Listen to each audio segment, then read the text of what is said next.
High, আমি আজকে নিজের জন্য তেল বানাবো। আমি এই তেলটা বানানো মোবাইল থেকেই দেখেছি। একবার বানিয়েছিলাম, খুব ভালো ফল পেয়েছি, তাই আমি আবার বানাবো। প্রথমে একটি পাত্রে কিছু জবা ফুল আর জবা ফুলের কুঁড়ি নিয়ে নিয়েছি। আমি এখানে সব কিছু ধুয়ে নিয়েছি আগেই। তারপর এতে নিয়েছি কারি পাতা, আমরা এটাকে কারি পাতাই বলি।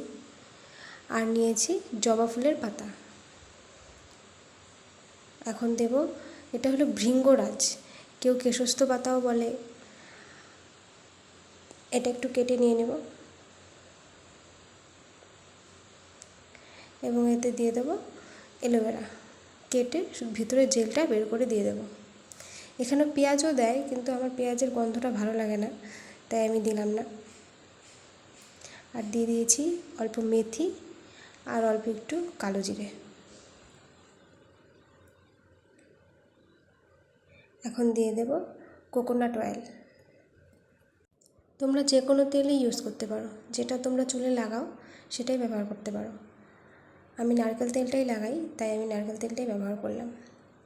এখন এটি জাল করে নেব।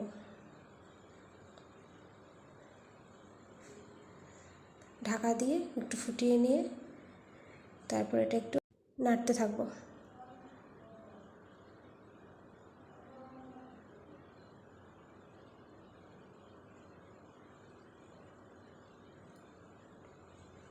এই তো আমার এটা এখানে ভালোভাবে ফুটে গিয়েছে। এখন গ্যাসটা বন্ধ করে আর একটু চামচের সাহায্যে নাড়া দিয়ে নেব। এখন এটিকে ঢাকা দিয়ে রেখে দেবো ঠান্ডা হওয়া পর্যন্ত। এই তো ঠান্ডা হয়ে গেছে, এখন নামিয়ে ফেলব। এই তো নামিয়ে নিয়েছি। এবার একটা বাটিতে তেলটা ছেঁকে নেব। যে বাটিতে ছাঁকবো তার উপরে একটা পাতলা সুতির কাপড় বিছিয়ে নেব। বিছিয়ে নিয়ে এর উপরে দিয়ে দেব সেই পাতাসহ তেলগুলি।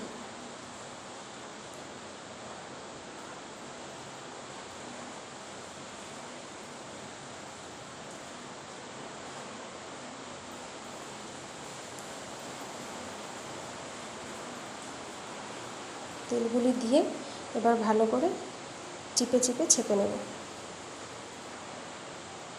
হঠাৎ করে বাইরে বৃষ্টি শুরু হয়ে গেল, আর এই বৃষ্টির সাউন্ডটা ভয়েস ওভার দেওয়ার সময় এখানে যাবে। এই তো আমার এখানে ছাঁকা হয়ে গেছে। এবার একটা প্লাস্টিকের কৌটো বা কাঁচের কৌটো, যে কোনো কৌটোতে ভরে রাখবো। আমি এখন এখানে একটু ব্যবহার করেও দেখিয়ে দিলাম। টাটা।